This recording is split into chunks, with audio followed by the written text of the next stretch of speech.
Chapter 4. April 2150, Dr. Hoshiyume Takahashi was a wreck. But that hadn't always been the case. Since he had been a child, he had been fascinated with starships. If he had to, he would blame his grandfather for this.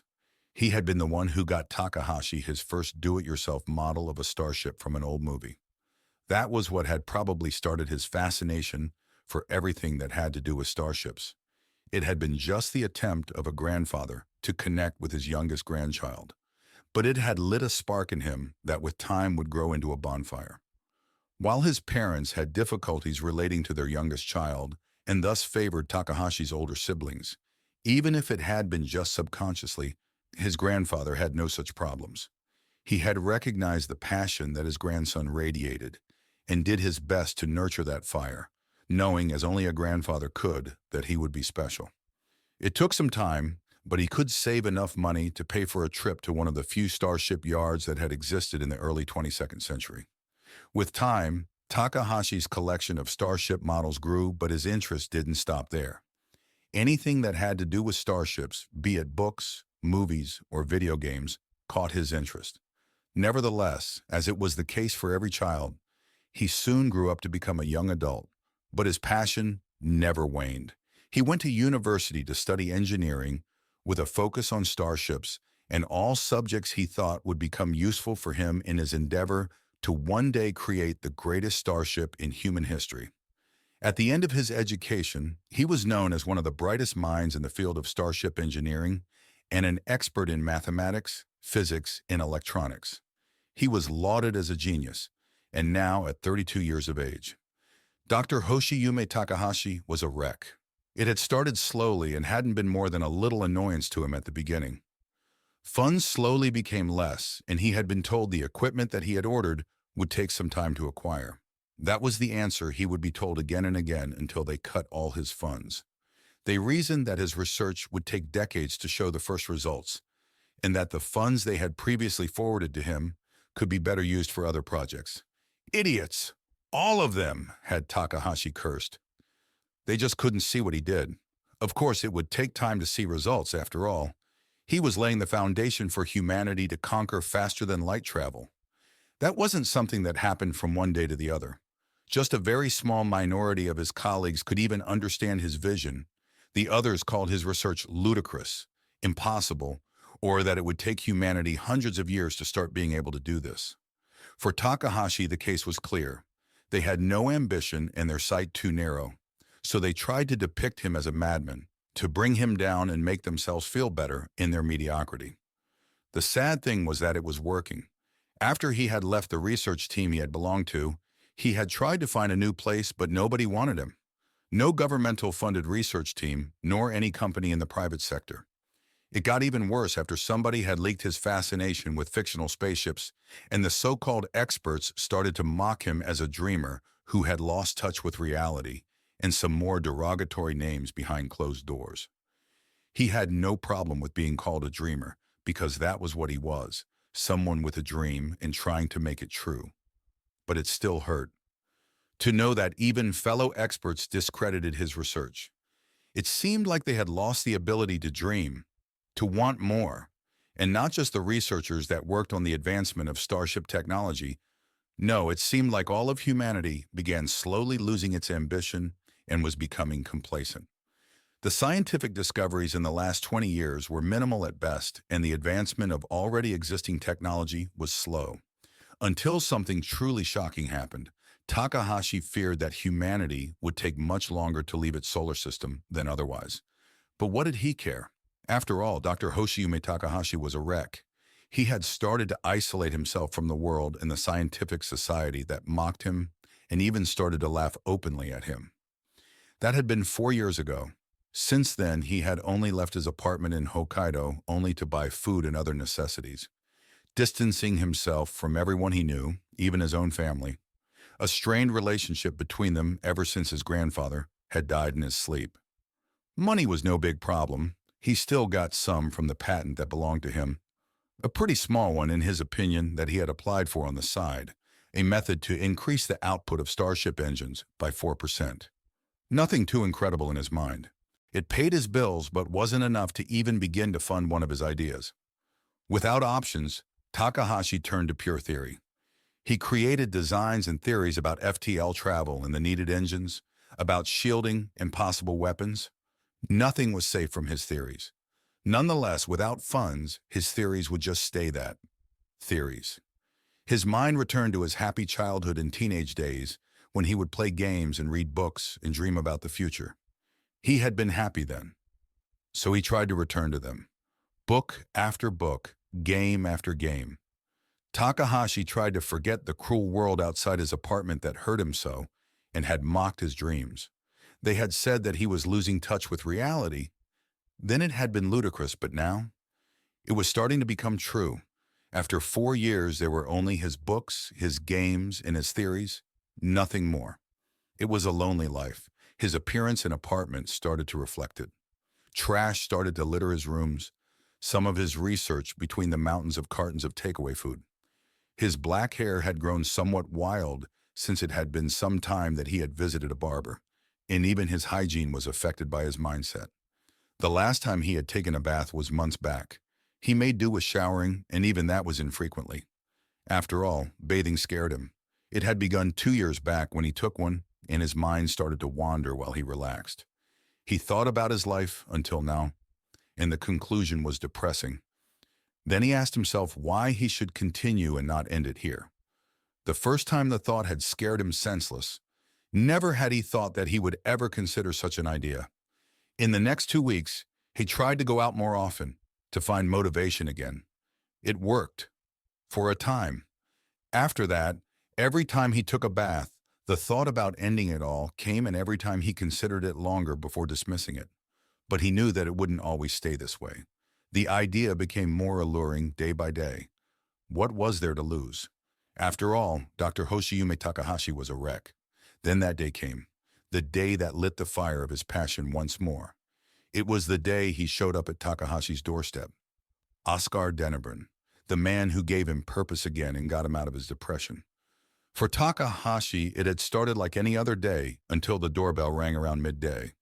He had been surprised. The only one who ever came to his apartment had been the postman when Takahashi had ordered something, and he was sure that he hadn't.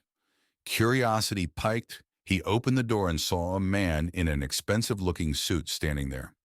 The man introduced himself as Oskar Dennebrun, and after he asked if he was speaking to Takahashi, which was answered by a short nod, he asked if he could come in.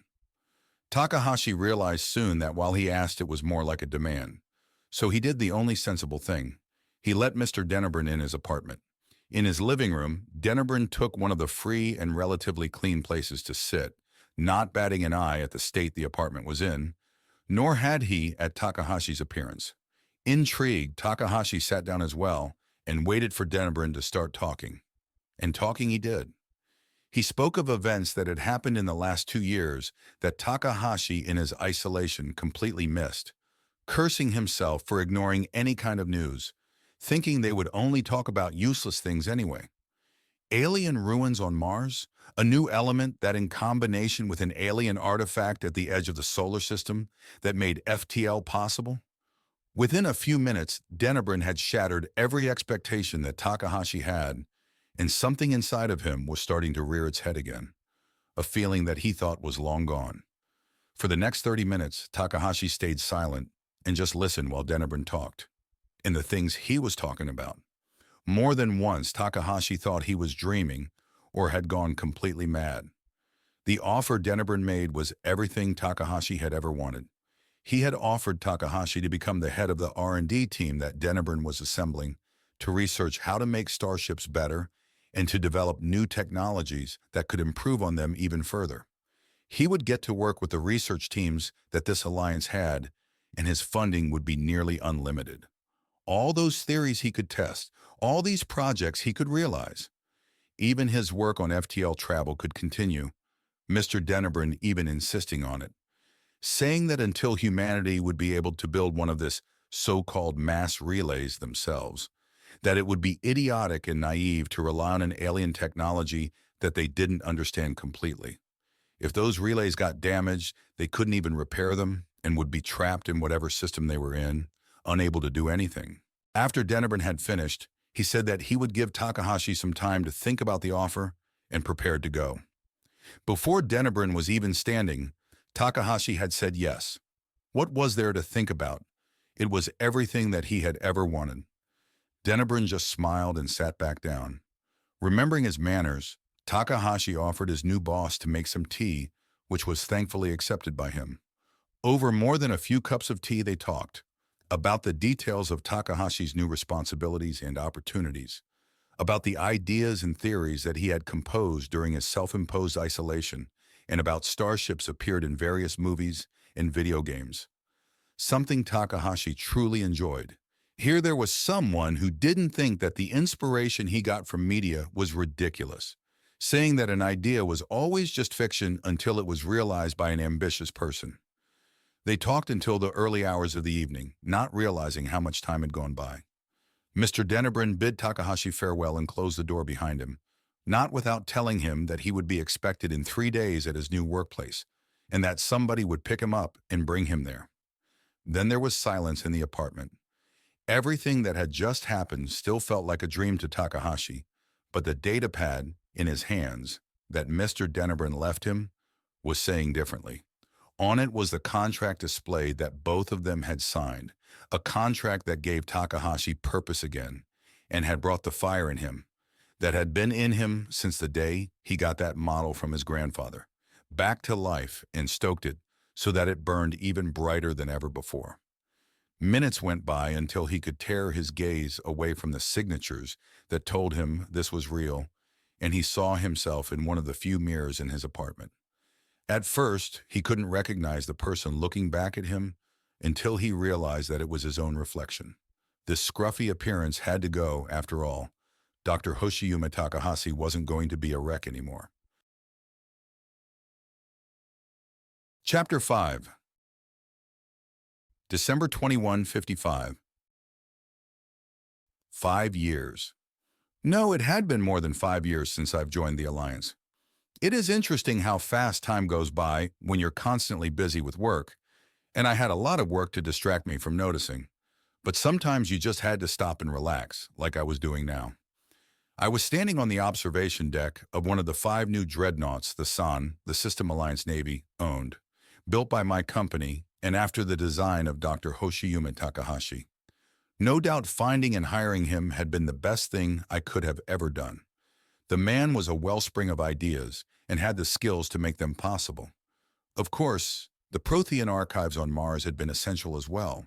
After all, they had given humanity the boost in technological advancement that had been needed to see Dr. Hoshiyume's research come to life in less than half a century.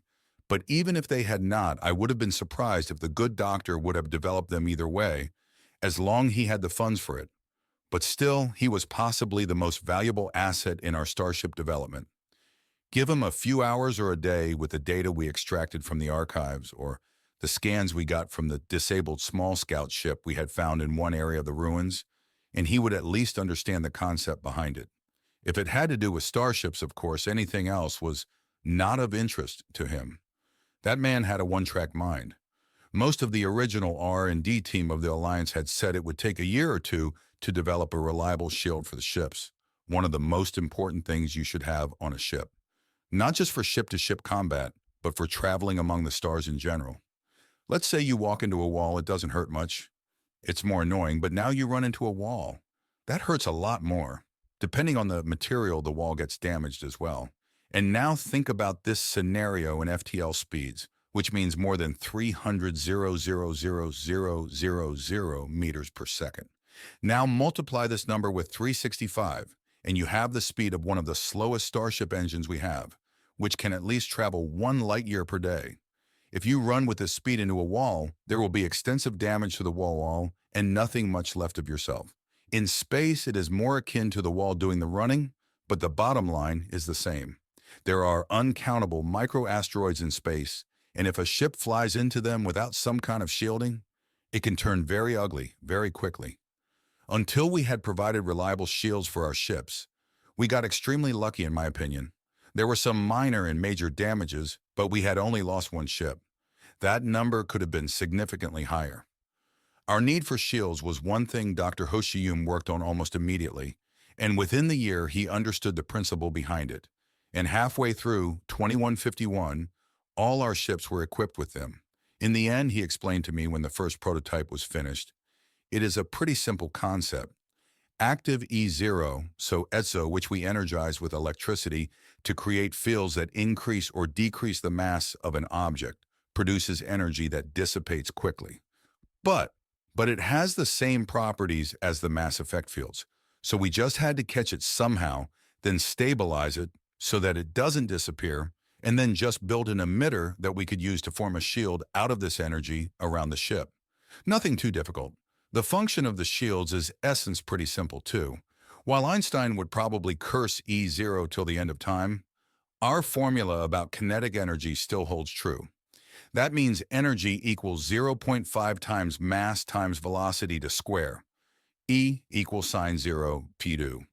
So if something enters the shield, say a bullet, we reduce its mass to nearly zero. We still get hit, but with no kinetic energy behind the impact, those hits are not more annoying than someone throwing pebbles at you. Sure, through impacts the form destabilizes and some of the energy disappears, and the shields are still pretty weak because we still can't catch enough of the energy, and the stabilization is also still a work in progress, but it is still something.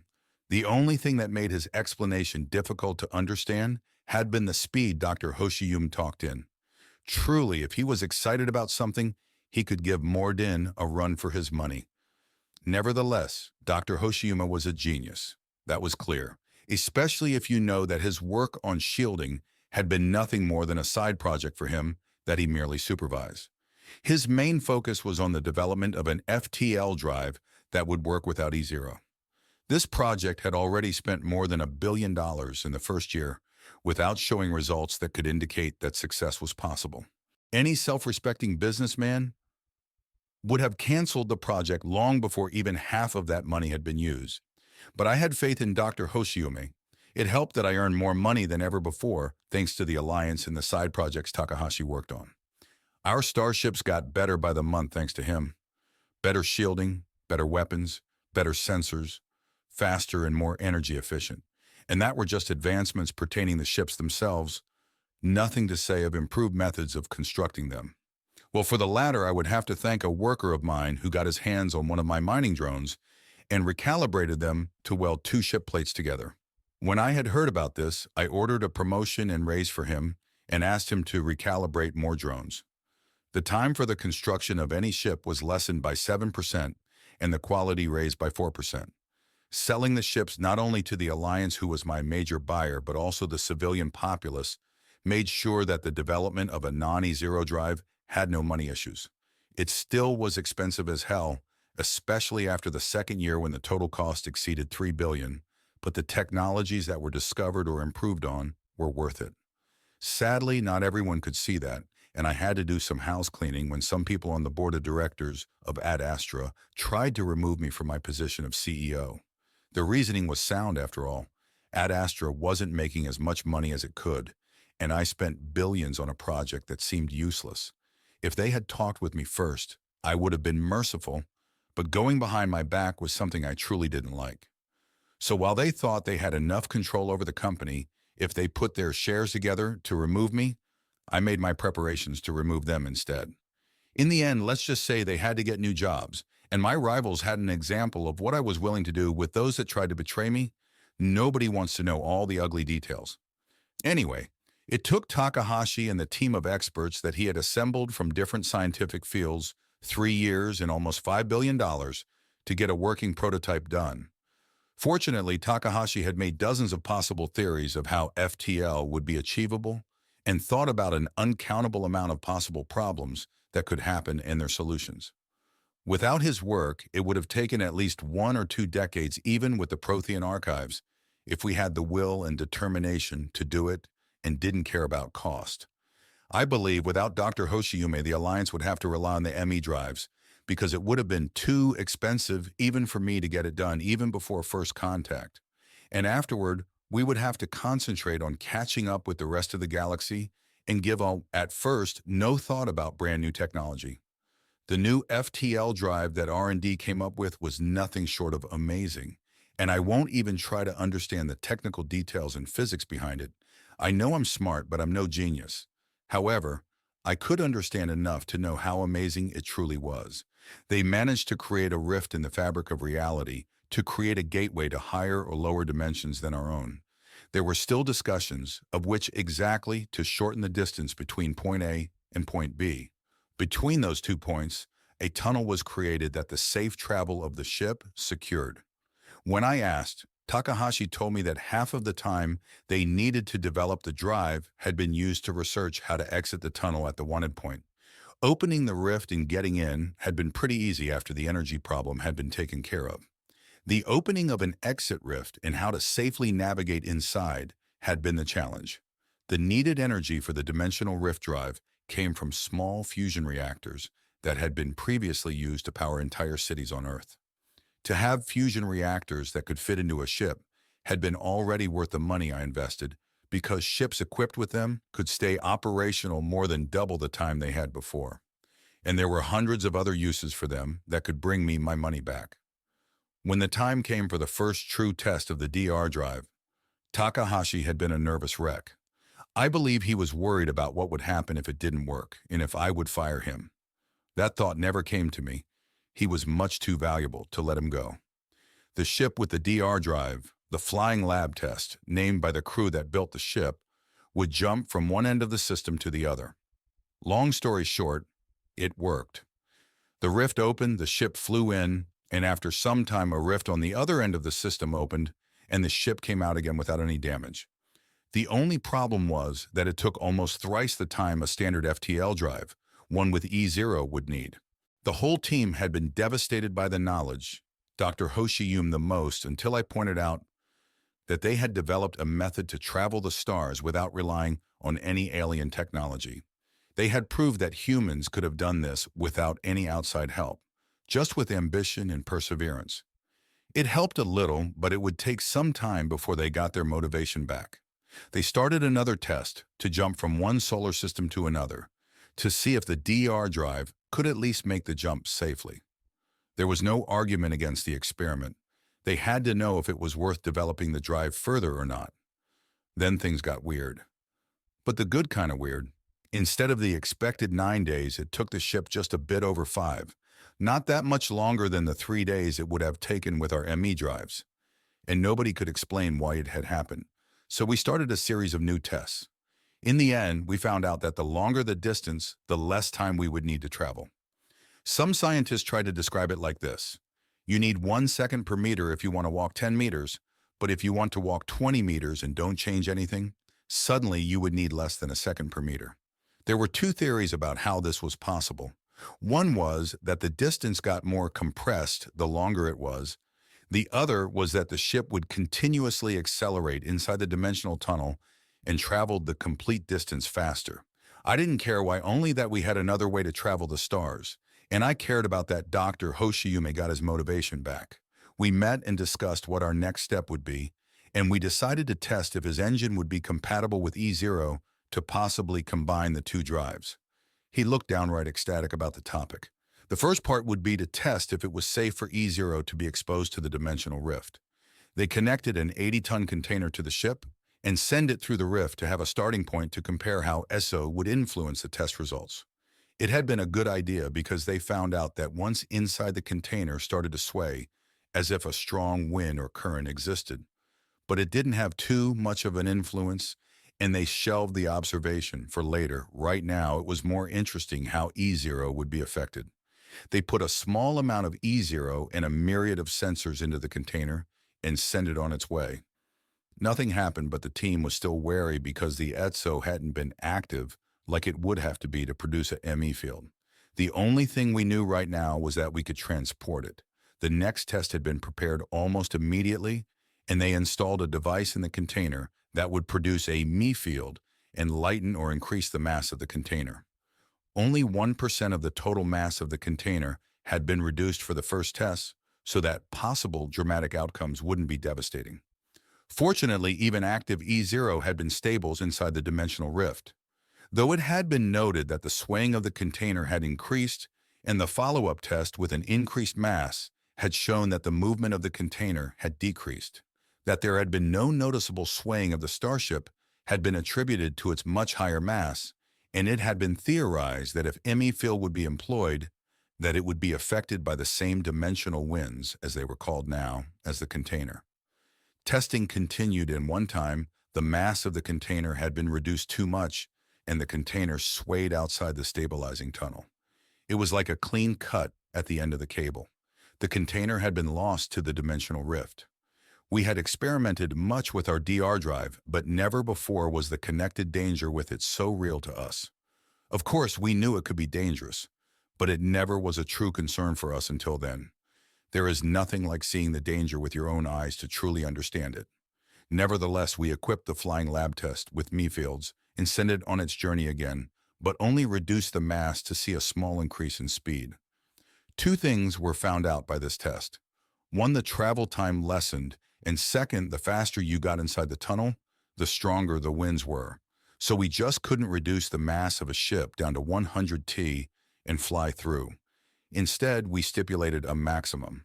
No ship would be allowed to reduce its mass more than 32% of its total mass, and installed security features in the DR drive that would prevent its activation in the opening of a rift if it detected a breach in protocol. In the end, while the DR drive didn't even come close to the speed that the mass relays provided, not even the hybrid drive that was finished only 4 months ago, it could reach systems without a relay in a reasonable time, much faster than an ME drive and without having to vent heat. Systems and their planets that had been previously ignored due to distance were now available to us. For example, the planet we were currently orbiting. It was a small garden world that had been discovered only 2 to 3 months ago, much smaller than Earth, but still hospitable, and the Alliance claimed it for their use as a military world because it would be right in the middle of the still-growing Alliance territory, and ships could be deployed to Earth in 2 primary relays without much delay. When I heard the name of the planet that Takahashi gave it, who got the honor of naming it, I had to laugh for 2 full minutes. He named it Reach. What a geek. But it fit. A name for a world that would probably host the main assets for a military that operates in space. I would probably call it Reach as well. Reach was kind of an open secret in the Alliance. Everybody knew it existed in the general direction, but the exact coordinates of the system and the planet itself were classified. Only captains of the Alliance Navy had the clearance to know them. Higher positions in the military and the department heads had the clearance as well, and that meant I did too.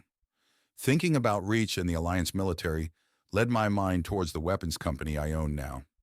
It took longer than I thought to get control over it. Others bought shares of the company as well, mostly because they were the first to incorporate mass effect into their weapons, and I couldn't just throw my money around. The DR drive development took a lot of it, but after 3 years I had bought the majority of the shares and the company belonged to me. Only after I heard the name of the assault rifle they produced, I remembered where I had heard of them and why I started to like the company in the beginning. The M5 Lancer in Han Kadar, a weapons company that would become a big name in the Mass Effect universe even without my help. The memory of when I visited the weapons development together with Admiral Wright came to me. Wright had invited Major Natalia Glavenko, a former Russian Spec Ops and the one who was designing the Spec Ops programs for the Alliance, among them the N School, to accompany us.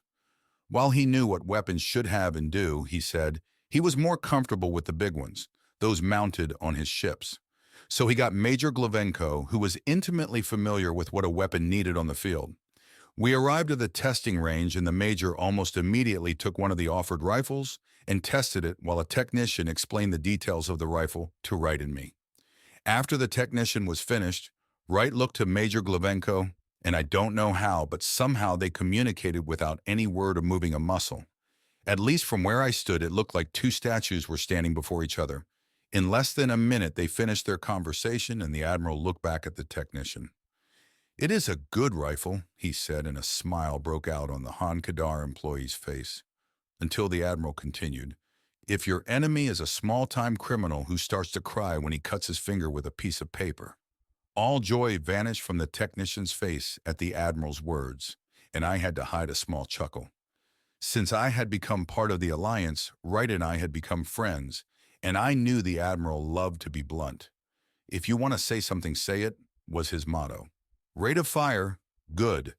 Accuracy, recoil, and stopping power, not so much, added Major Glovenko helpfully, her voice thick with her accent. "You heard her," Wright continued.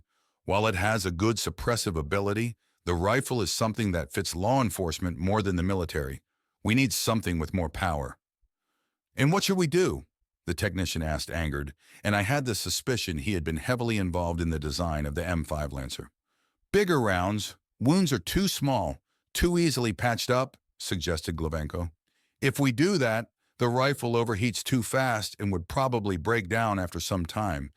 Besides, the ammunition block would be used up faster as well," countered the technician. "Not when you reduce the rate of fire and the velocity of the bullets," voiced Wright. "A soldier doesn't want to fire a whole magazine at his enemy to down him. He wants him dead in 3 shots, 4 maximum. And Glovenko is right, the wounds are too small. If you want to kill with this rifle fast, you'd have to hit his head or heart to do serious damage. And in the heat of battle, that can be pretty difficult. Shots at the body are more easily managed." "That could work," muttered the technician, and from the look in his eyes, he wasn't really there anymore. He still managed a goodbye and assured us that we would be informed when a prototype was ready. When we left, Wright had that smug smile on his face that he wore when something went to his plans. "Thanks for taking us. I think I speak for every soldier under my command that they're thankful that they won't get crappy guns," he said, and Glovenko nodded stoically at his side. 8 months later, in the first batch of new rifles, the AR-2 Wright, the spiritual predecessor of the Matic, would be distributed to Alliance military personnel. I still could remember vividly the shit-eating grin the Admiral had when he heard that they named their new rifle after him. From what I heard, the development name was even Get It Right, but that was something I would never tell him unless I wanted to see that self-satisfied grin again. And I didn't. Not just the military had expanded and advanced in the last 5 years. Dozens of new technologies appeared on the market, from communication to medicine. Every field showed advancements. Slowly but surely, we were able to communicate with people in other solar systems without too much interference. And the beginnings of Medigel were already available.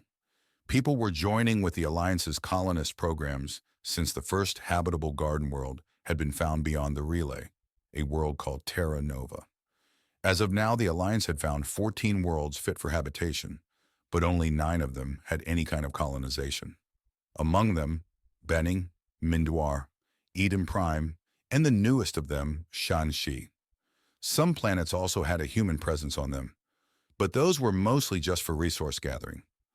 When I heard the name Eden Prime, I played with the thought of finding the beacon and/or Yavik before the events of the games, but I immediately dismissed it.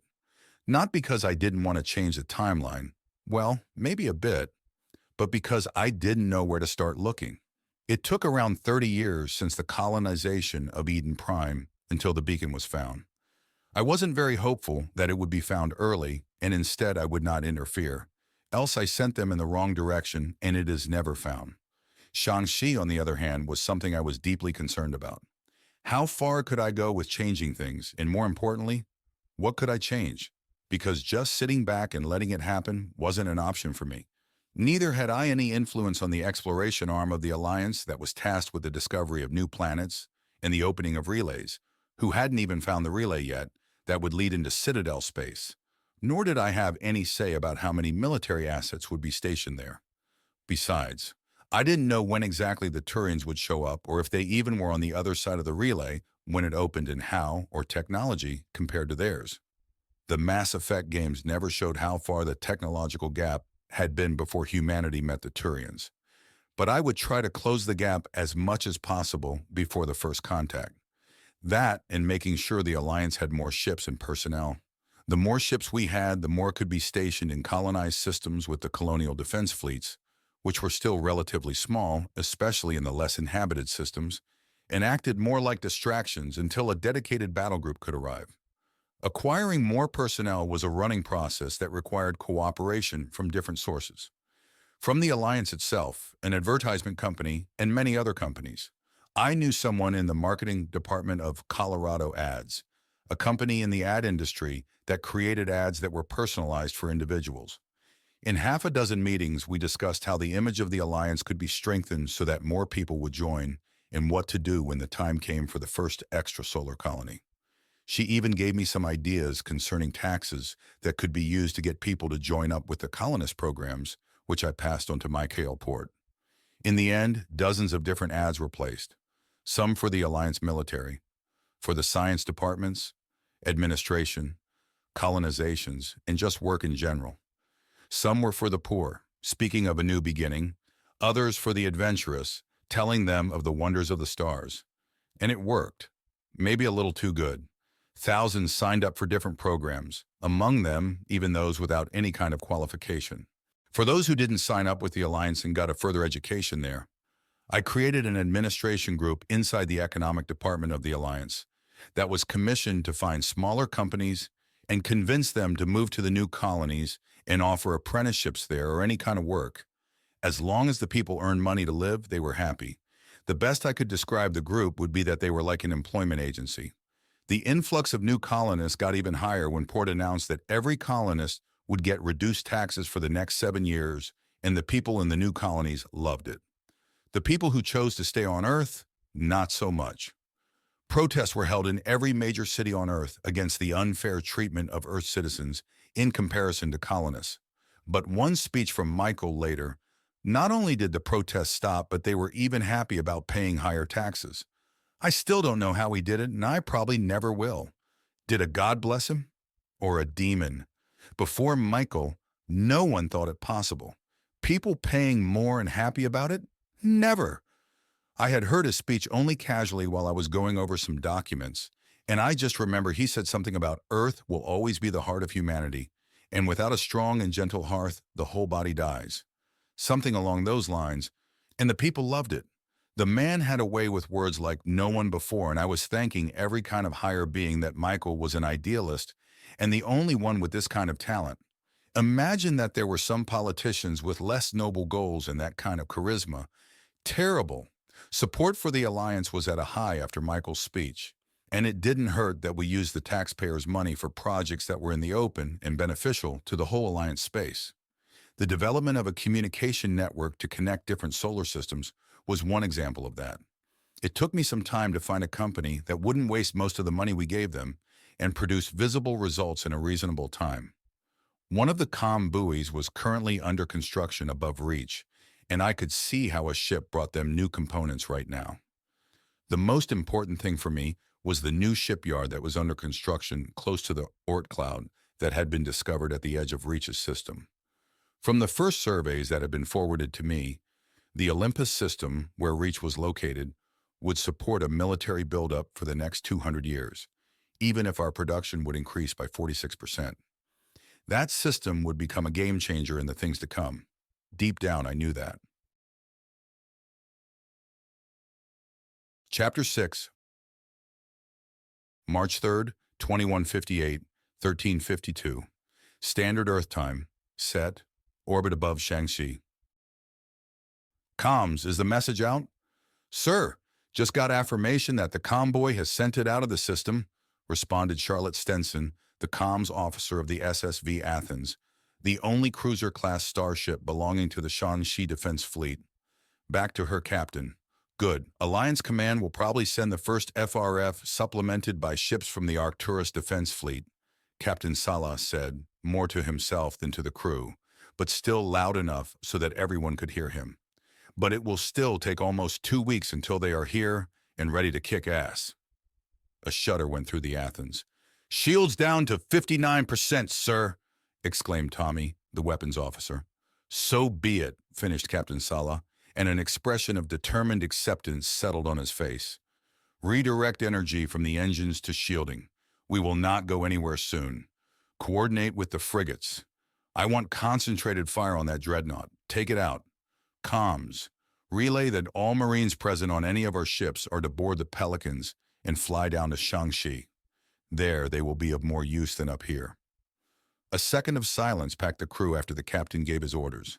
Then everybody went back to their work and to fulfill their orders. But now every single one of them shared the same expression as their captain. The expression of someone who knew that he was going to die, but also determined to make his enemy work for it. Charlotte connected back into the network that all communication officers in the fleet were connected to and were always listening to, even if it was just with one ear. Attention! New orders from Captain Sala to the whole fleet. I repeat, new orders to the whole fleet. All Marines on board are deployed planetside. I repeat, all Marines on board are to head planetside. After relaying the orders to the other ships, she checked if all had received the message. 11 green lights greeted her view. Normally it would have been 15. To avoid crammed comm lines and cacophonies of responding voices, comm officers would just send a green light if they got the message or a red light if not, or the message had been fuzzy. Orders relayed to the other ships, sir, said Charlotte, without looking away from her console and opening a ship-wide channel to inform the Marines on board the Athens to head to the hangar bay and deploy planetside. Enemy dreadnought destroyed, exclaimed Tommy, and for a short moment, the whole bridge cheered. Even Captain Sala had the ghost of a smile wash over his face before it disappeared. Good. Concentrate fire on the largest ships first and work your way down. Hurt them as much as you can, ordered the captain. Frigates SSV Danzig and SSV Marseille have been destroyed, stated the censor officer, Arnold Lowland. Casualties? Inquired Captain Sala. Danzig lost with all hands.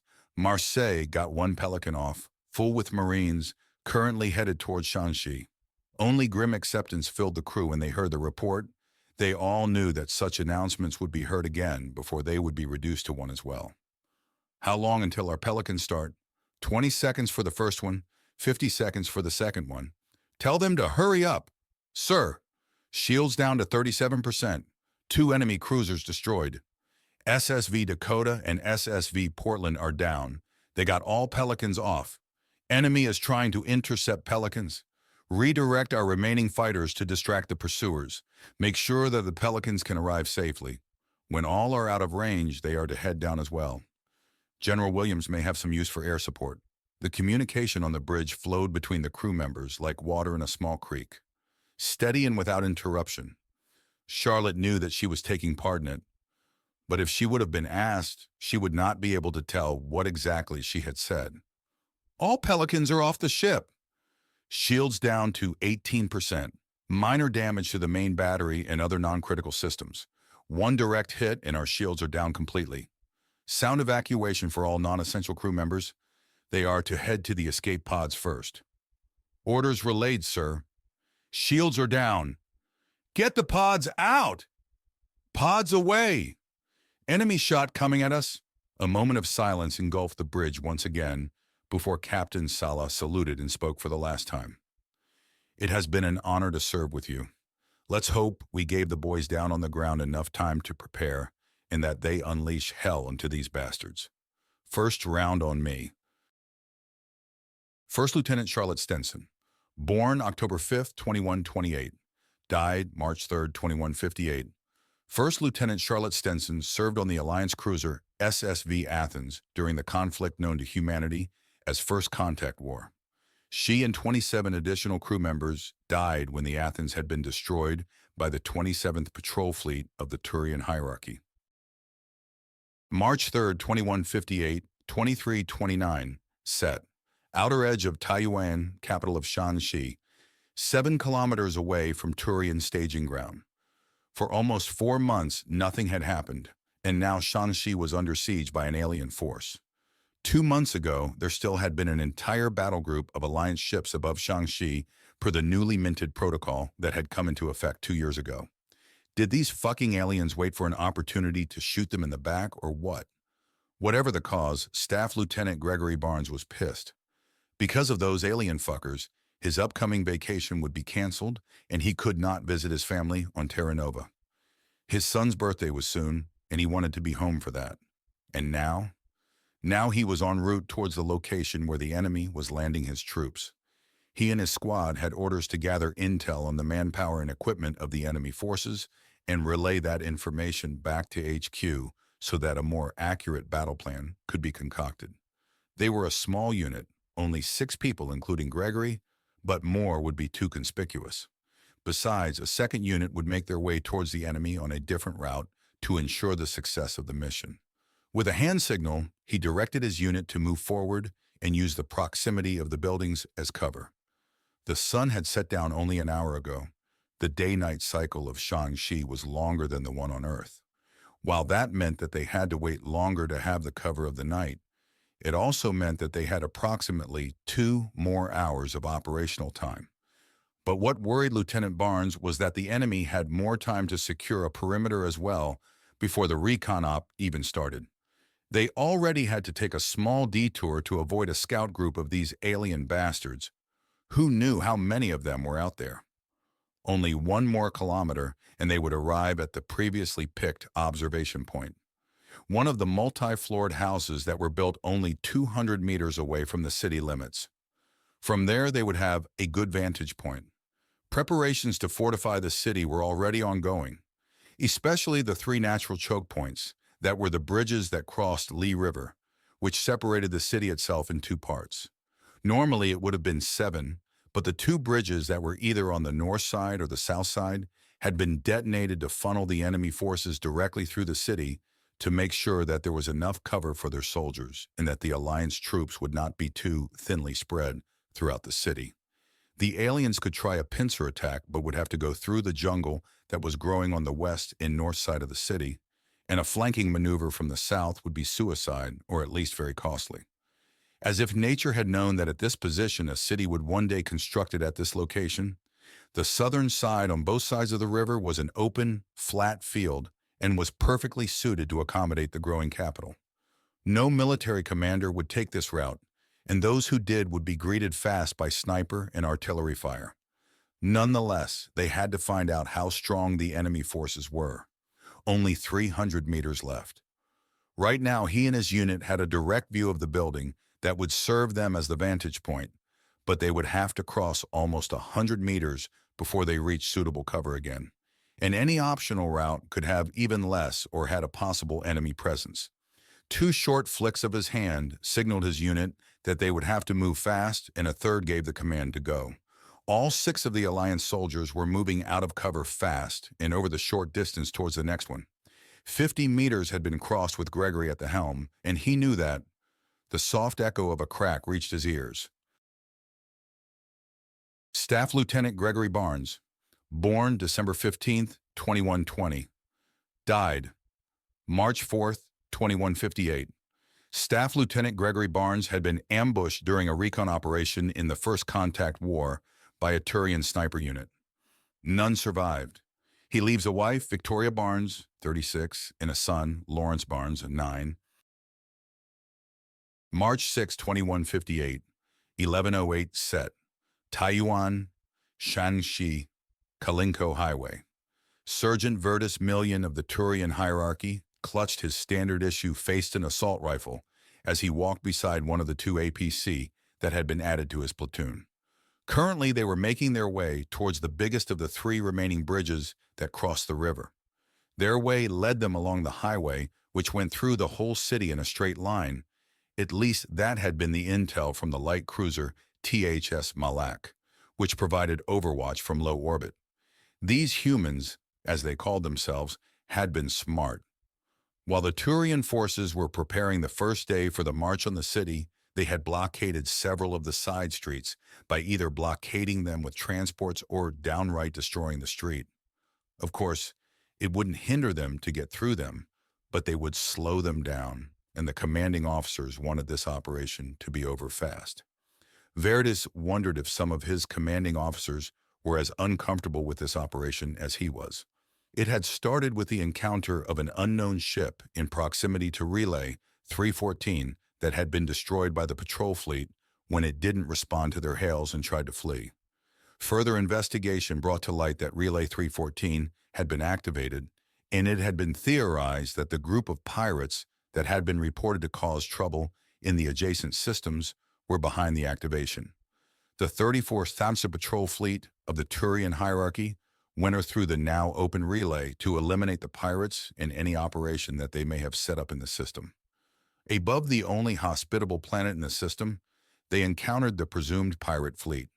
16 ships, and among them, one even fit the classification of a heavy cruiser. Per Turian doctrine, the vessels of the hierarchy had opened fire immediately on the opposing fleet. The laws of Citadel space were clear. Piracy and the opening of a relay were capital offenses punishable by death. That the opposing ships hadn't been your average pirate group had been clear fast, and nobody would have been able to refute that claim after the leading dreadnought, THS Spirit of Calidor, had been destroyed. Nevertheless, the patrol fleet fought on, and shortly after, the opposing fleet had been destroyed. But some smaller transports had made their way towards the planet. Those transports had indicated that there probably was a pirate base on the planet, and Virtus and his fellow soldiers had been given the call to prepare themselves for a ground operation. When the first scans of the planet's surface, where the transports had landed, came in, it had become pretty clear to all Turian forces that this wasn't a pirate group, which used unknown ship designs. No, the 34 Patrol Fleet had made first contact with a previously unknown species. Violent first contact, because which pirate group would build a whole city instead of just some bases? Verdes had thought that the commander-in-chief would halt all ongoing operations and contact the Citadel with this discovery, but instead he ordered the preparations for combat to continue. His reasoning had been passed down the command chain, citing that these aliens had broken Citadel law by opening Relay 314. Personally, Verdes thought that his reasoning was Varan shit. How could a new species know about Citadel law when they didn't even know that the Citadel existed? But maybe that was just his mother's voice in his mind. She was a lawyer on the Citadel and had studied existing Citadel law extensively. She had told him once that among all the laws that govern Citadel space, the one about the opening of mass relays had no subsection on how to proceed when a relay was opened by an unknown species. To her, this law left too much room for individual interpretation, like what was happening now. Verdes and his comrades were scanning the buildings that surrounded the highway, searching for anything that could denote an enemy presence. But the potential places for enemies to hide were just too many to check them all. Even those four-wheeled vehicles that were abandoned all along the way towards the city center could be used as hiding places for enemy soldiers. Yesterday, only small units had been sent to scout ahead, and one or two got into firefights, taking some casualties. But today would be the real start of the Turian operation, and so Verdes' platoon marched on. 20 minutes later, and the platoon still hadn't made any contact with enemy forces. Tension and anxiousness were running high, and every little sound was making the soldiers skittish. If Turians had been their enemy, they would have been attacked long before they would have made so much distance towards their target. Maybe these humans were cowards and weren't brave enough to stand up to the hierarchy? These thoughts were forgotten fast when the head of that platoon commander exploded in a gory mess. Suddenly, the whole platoon was under fire from all sides, and the Turians were jumping behind anything that could be used as cover. Verdes had positioned himself behind one of the abandoned vehicles, not very far away from the APC, which was firing its turret into one of the surrounding buildings. He could out vague moving shapes in some of the building's windows and fired his Faceton as well in their general direction. Just as he was ducking back into cover to give his rifle time to cool down, he heard a loud whistle flying through the air and heard someone shouting, "Missile!" The APC close to him exploded in a fiery show, and the shockwave of the explosion hit him head-on. He was thrown away and landed on his back a few meters from his previous position. Before he blacked out, he asked himself why again they were doing this. Sergeant Kurtis Miller, born April 5, 2133, died. Sergeant Kurtis Miller was a Turian infantry soldier during the First Contact War, or as commonly known in Citadel space, the Relay 314 incident. He was one of the first Turian soldiers to march into the city proper before his platoon was ambushed by human forces. He survived the ambush but lost his left arm to shrapnel of an exploding APC. He never replaced the arm with a prothese, saying it would always remember him that justified orders weren't always right. Later on, he would contact other veterans of Shanxi, Turian, and human, and write the book The Kalinko Highway, A Straight Line of Hell. March 7, 2158, 1842, CT, Taiyuan, Shanxi, HQ of Alliance Forces. "Excuse me, could you please repeat that, sir?" Major Thomas Fergens couldn't believe what General Williams had just uttered. The major had just been cleared by one of the civilian doctors that had volunteered to help with the wounded soldiers of the Alliance.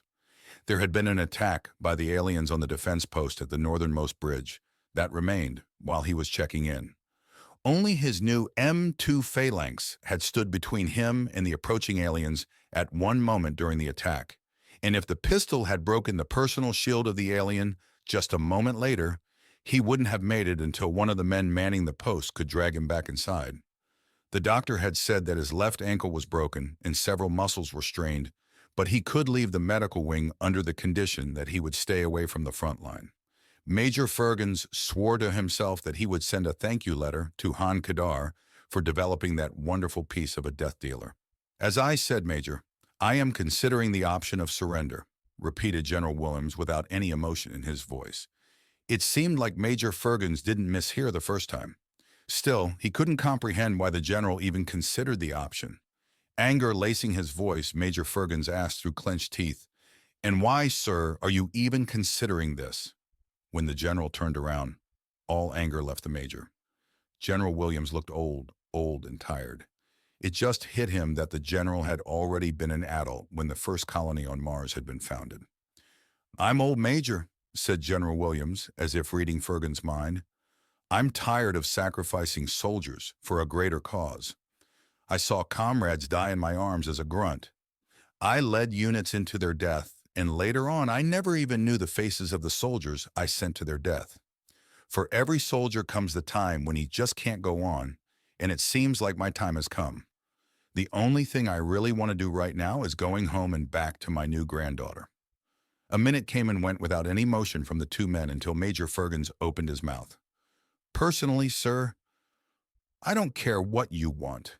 A small widening of General Williams's eyes was the only reaction to Fergens' statement. "What I care about is you spitting on the bravery and the will to fight of our men and the sacrifices of those who gave everything. The whole Shaanxi defense fleet has been destroyed to give us and the Alliance time, and did you notice that any of them ran? I did not. And those out there," the major gestured into the general direction of the heavily defended bridges, "are still fighting. And not just Alliance soldiers. Mercenaries who normally fight for whoever pays most are fighting alongside us without having to ask them to. Civilians volunteered en masse to help in any way they could to defend their homes. Those who know how to use a gun are helping defend the beta line, and those who don't are transporting supplies to the front line. Do you want to be the one to tell them that we're giving up their home so that you can go to your own home where it is safe? Because I do not." General Williams just stood there with an unreadable expression while the major continued, his voice rising ever so slowly. "And we're not just fighting for Shaanxi here, no. We fight for all human colonies. We're not even a week into this fight, and you're already thinking of giving up? What does that say about the Alliance, about humans? That we're giving up in the face of adversity? That the Alliance can't keep its promise of defending its colonies? The fleets are preparing for a counterstrike as we speak, and I don't want them to see that we gave up." Fergens took a few deep breaths after he had finished his rant. It felt like an eternity to the major before General Williams showed any reaction, and shockingly, it was a small smile that graced his lips. Good God, I needed that. Someone telling me I'm behaving like a fucking cunt before I made a mistake. "Sir?" Major Fergens expected much from his commanding officer. Screaming, anger, being thrown into a holding cell, but not the quiet chuckle that came. "Do not mistake me, Major. I'm old and tired, but sometimes someone with energy and fire in him is all that is needed to give an old-timer like myself a reason to continue. You're right, we can't give up now. The Alliance is coming, and I don't want to tell my granddaughter that I was the first human to give up against alien invaders. Come with me, Major. I'll show you why I became a general in the first place." "Sir!" Fergens saluted and watched as General Williams made his way towards the Command Information Center, his gait having more energy than the major had ever seen before. Those alien bastards would not like what had just been unleashed on them.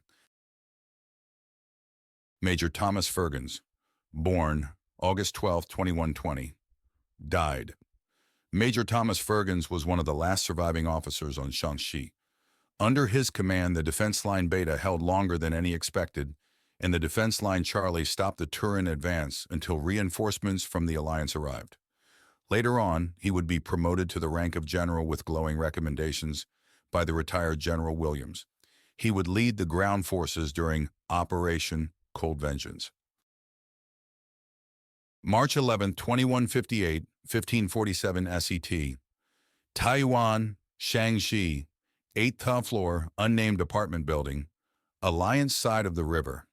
Breath in, hold, trigger, breath out.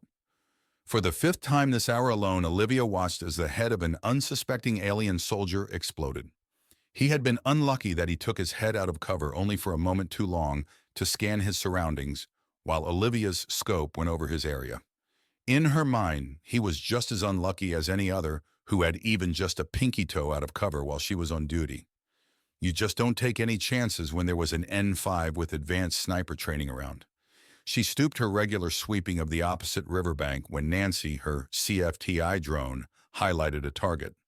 The Combat Field Tactical Information Drone had become something that Olivia never wanted to part with ever again. These handball-big drones could be linked directly to the specialized scope of a sniper rifle and displayed all information any professional sniper would need and could be further customized. Wind speed, air humidity, distance, and her favorites, the highlighting and tracing of enemy forces even behind cover, and the notification that a high-valued target appeared. Of course, you had to identify targets first and then give them a value priority. But after that, the CFTID used its visual sensors to scan for reoccurring identification markers, like red paint around the collar of the alien armor, just like the one Olivia had her sights on now. After taking 2 or 3 of these marked aliens out, she deduced that they were seemingly higher in the chain of command. During an attack on Defense Point Charlie 3, she took one of them out and noticed that the other attackers faltered for just a moment and retreated a few meters before renewing their attack. But before she could make a clean shot, Olivia got another notification from Nancy. She moved her position a few meters left to get a better look at the new targets, and what she saw made her cringe. 2 tanks were coming slowly through one of the side streets together with a whole new platoon of enemy soldiers. She guessed that the aliens felt more secured now because they had taken out the artillery on the Alliance's side of the river. That victory had cost them more than a few aircraft that had been shot down by anti-air turrets. With a small gesture, she opened a comm channel to command to relay her information. 2 tanks and a full platoon coming towards Charlie 1. Seems like they want to try a push-through. Charlie Central must give them hell for them to try to flank. The last sentence had been more to herself than to command, but it summed her thoughts up nicely. Charlie Central was the most heated battle theater in the city, mostly because of the Kalinko highway that led over the biggest of the remaining bridges.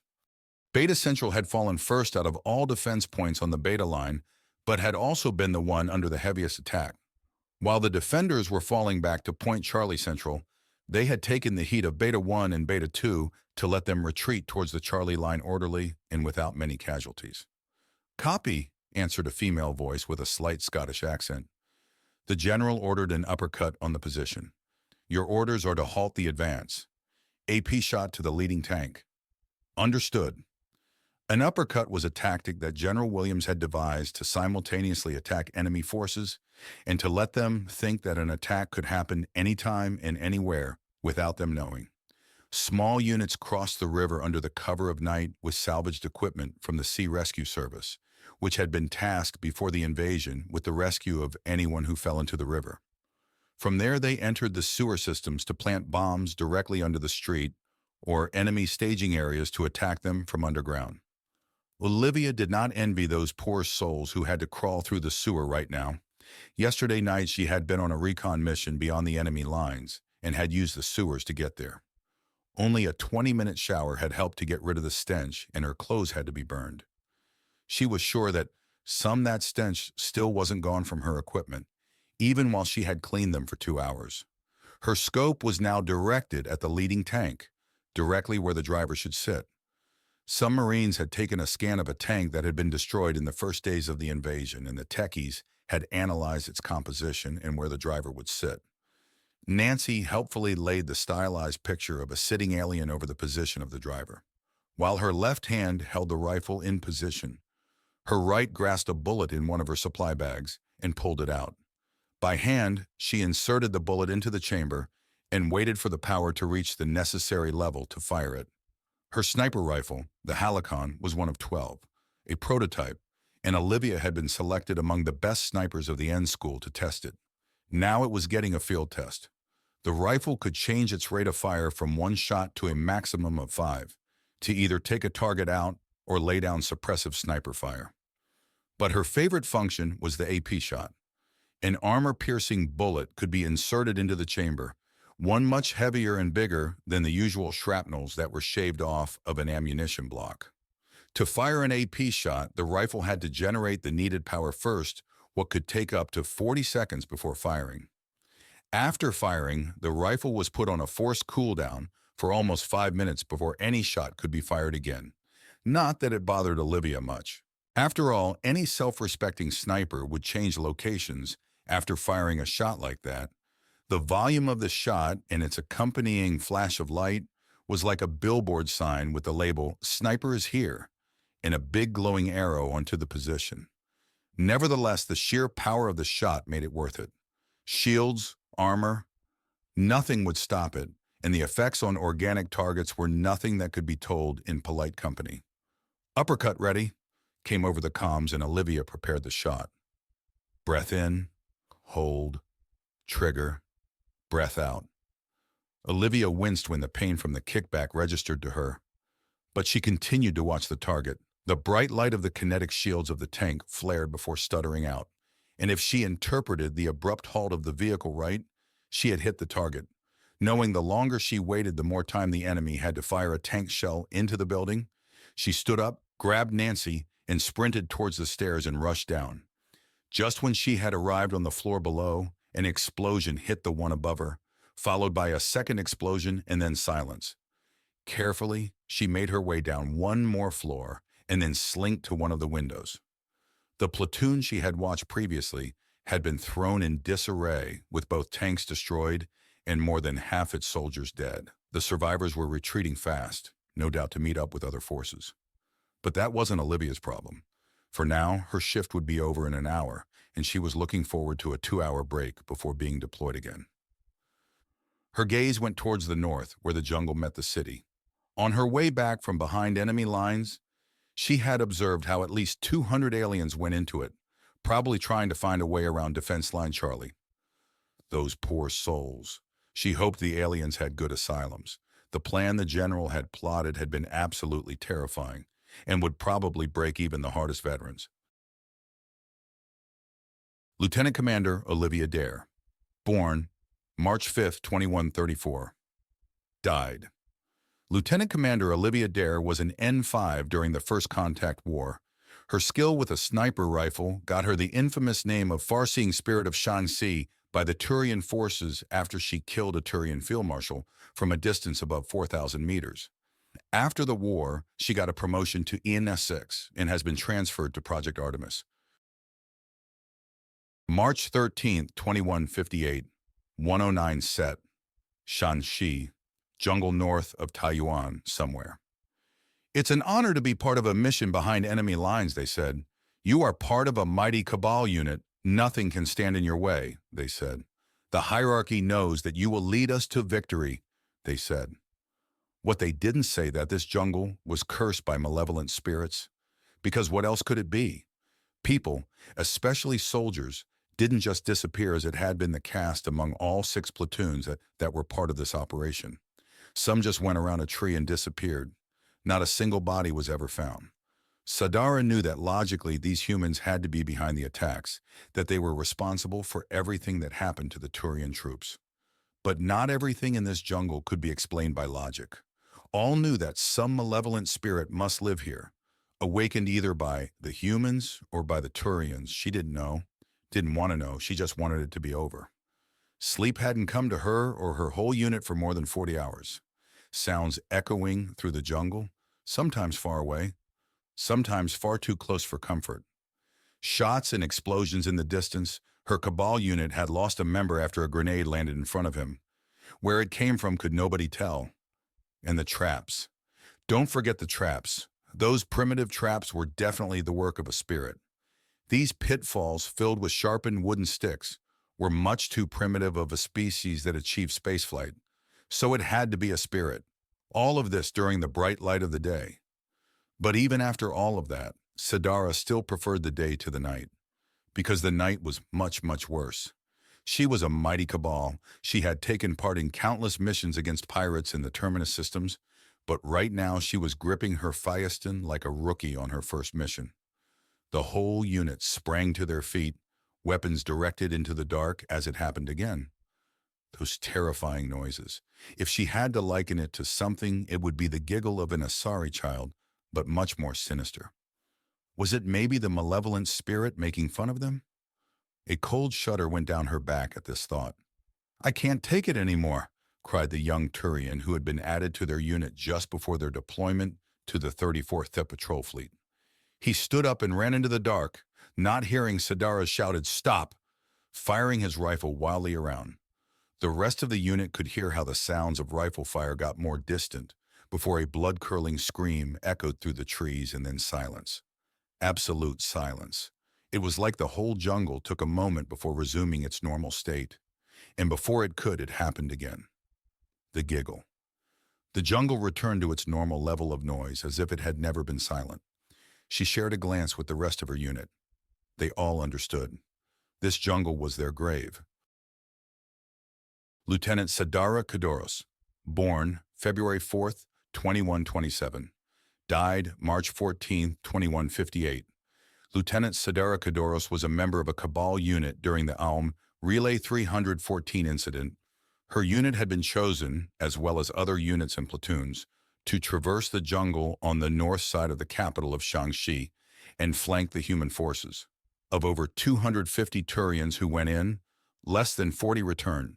Those that did told tales of how the jungle was the territory of a malevolent spirit and had cursed them and played with them to its amusement. Some going even so far to claim that the spirit was the spirit Vahadr, the Turian spirit of madness. March 15th, 2158. Płotuk Churt, 1443 SCT, SSV Everest. 15 minutes till transit to Shaanxi Theta System. "We hit the relay in 15 minutes, Admiral," said Amanda Dubrow, the pilot of the SSV Everest. Well, she wasn't the only pilot, but she was the one with the most experience and could fly the Alliance dreadnought by herself if she pushed herself. In her mind, her two co-pilots only made her job somewhat easier. "Acknowledge comms, open a fleet-wide channel," ordered Fleet Admiral Wright. Amanda was happy that the commander-in-chief of all Alliance military forces was leading the counterattack on the alien invaders at Shaanxi. His sheer presence that radiated confidence and calmness had a positive effect on the whole crew present on the bridge. She was sure that even the servicemen in the furthest ship felt safer knowing that the Fleet Admiral himself was leading the liberation. "Fleet channel open, sir. All personnel can hear you." Admiral Wright closed his eyes for a moment and took a deep breath before opening his eyes again. Amanda could feel, rather than see, as she was still watching the controls, how everybody straightened their stance at the steely determination in the Admiral's eyes. "Attention!" His voice was steady and radiated power that filled everyone with confidence, which assured them they would come out as the victorious from the coming battle. Approximately 12 days ago, Shaanxi had been attacked by aliens. The defense fleet above Shaanxi has sent a call for help, and we're here to do exactly that. Help our fellow humans, the brave men and women who are still defending the colony. They count on us to kick those aliens back into the hole they crawled out. And that is what we will do.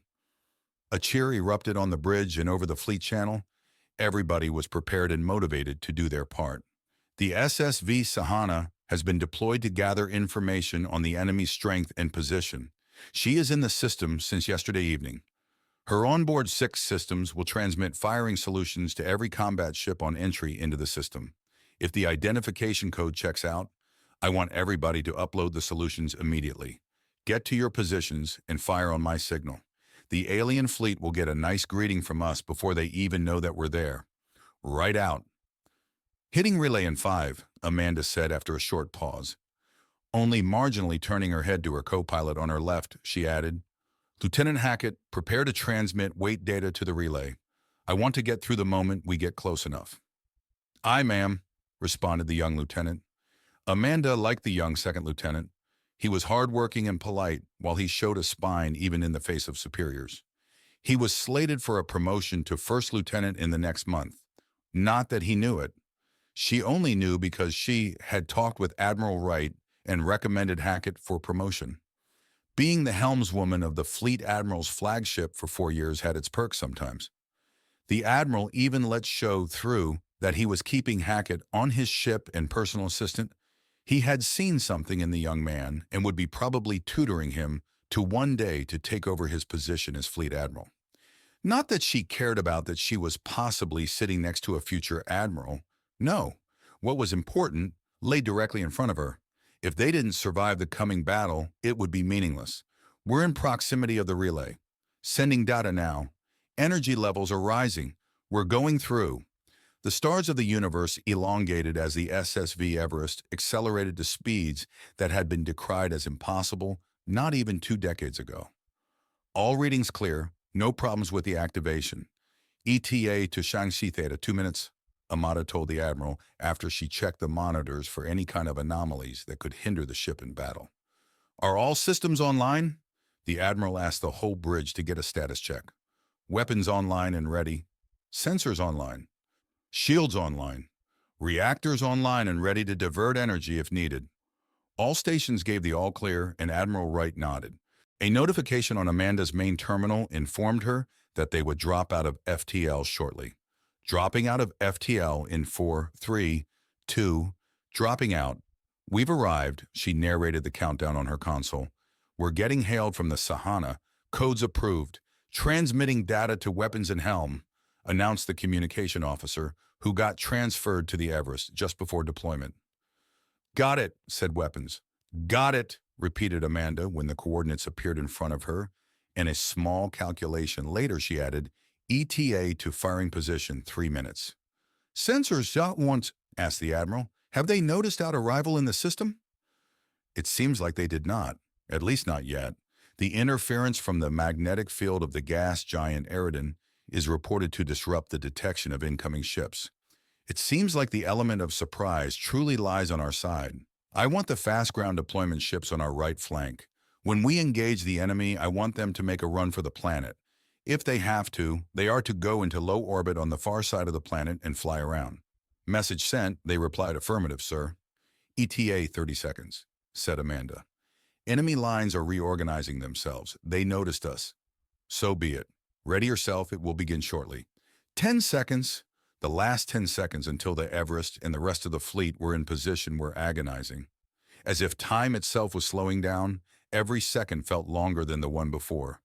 But even if it were so, the moment when the countdown hit 0 still came. "Zero!" Amanda exclaimed. "All ships fire!" ordered Admiral Wright. And the shudder that went through the Everest signaled the first shot of many that started the battle for the liberation of Shaanxi. Flight Lieutenant First Class Amanda Dubrow, born November 29, 2114, died. Flight Lieutenant First Class Amanda Dubrow was the pilot of the SSV Everest, the flagship of Fleet Admiral James Wright before, during, and after the First Contact War. Under her guiding hand, many officers and future pilots learned how to operate Alliance warships. After she retired as an active helmswoman, she began to teach at the Flight Academy on Reach. March 15, 1517. FGD ship en route to Leeuwen. ETA 90 seconds. "All right, guys, this is it. Drop in 90. Check your gear again and then to your coffins." Operations Chief Lesko checked his rifle once again to make sure that everything would work as needed, and then made his way to his assigned drop pod. The fast ground deployment ships were glorified transport ships that couldn't even land on a planet's surface. Well, they could, but they were designed to do so. Instead, they would fly over the deployment area and release the drop pods in its bay from the bottom of the ship. The Marines that were trained to be deployed in them called them lovingly coffins, not because it was a death trap for the Marines inside, but because they brought death to their enemies when they were deployed. Airborne Marine divisions were specially trained to be deployed in them, and every soldier who got through the N1 course was familiar with them. And now a whole team of N soldiers was going to bring death to their enemies. As Lesko climbed into his pod and secured his rifle, he let his gaze sway around the dropping bay, as they called it. Everyone here was an N4 or higher. Lesko himself was an N4, and they were led by two N7, the best of the best, or so it was said. And Lesko knew it to be true. He and his squad had been pitted against an N7 during a training exercise, and the N7 took them apart like children. There was no doubt that those two could do so as well. Lieutenant David Anderson and Commander Alec Ryder. At least now he could enjoy watching it when they destroyed these aliens. 20 seconds till drop, announced Commander Ryder. Close your pods and make sure you're secured inside. I don't want to lose a man because he was an idiot. The hatch of the coffin closed and sealed shut with a hiss. A moment later, Lesko was secured and opened the comm channel for listening only. I will repeat our objectives once again, began the commander. Defense point Charlie Central is being overrun. We're deploying right over it. Once on the ground, we're clearing an LZ and push the enemy back onto the bridge. When the LZ is secure, Pelicans with heavy troopers will land and support us in our pushback. Copy? Aye, was the answer from everyone. Good. Remember your unit designation, either you're with me or with LT Anderson. Drop in 10, came a synthesized but distinctive female voice over the comms. You heard the lady. Get ready. Drop in 5. Marines, what do we do? 4, feet first into hell. 3, and what then? 2, tell the devil to fuck himself. 1, good boys. Drop. For a moment, Lesko felt weightless before the gravity of Shang-Chi kicked in, and that with force. The G-force pushed him deeper into the belts as the drop pod accelerated towards the ground. On the window of the pod appeared information on the altitude the pod was, a map with the estimated point of impact, and the countdown when the small mass effect generator would kick in to decrease the mass of the pod so that the deceleration systems had an easier job of letting him land safely and alive. When he looked down, he could already make out where he would land, and he also could see small figures hushing around on the ground. A smile broke out on his face when he thought of how the enemy must be panicking, seeing how comet-like objects were coming down towards their position. Oh, how right they were to be afraid. Especially when the heavy troopers were landed. Then they would have no chance. The heavy troopers would bring, as their name implied, the heavy guns to the field. Guns big enough that no soldier could even lift them without help. And the help of the HT came in the form of the Force Multiplier exoskeleton that had been adapted from the exoskeletons that had been used for hauling cargo around. Man, these aliens were fucked. The countdown on the window screen reached 0, and Lesko was once again thrown around in his belts when the speed of the pod abruptly lessened. A few seconds later, the coffin hit the ground and the hatch sprung open. A go, go, go sounded over the comms, and Lesko opened his belts, grabbed his rifle, and got to work. Operations Chief Timothy Lesko, born December 13, 2137, died. OP Chief Timothy Lesko was an N4 and one of the veterans of the First Contact War. He survived the liberation of Shang-Chi, but had been wounded during the pushback at Defense Point Charlie Central. Nevertheless, he continued to serve the Alliance military and would get the promotion to Enan 6 later on. The liberation of Shang-Chi would take over a day and end only after half of the Turian patrol fleet would be destroyed and the last remaining field marshal of the Turian ground forces surrendered. A few Turian ships retreated through the relay into Citadel space. The casualties would total at 6,108 Turian and 3,975 human lives. While the total numbers of the lives lost didn't even come close to 0.01% of either race's population, everyone who fought in the 2 weeks agreed on one thing. It had been hell.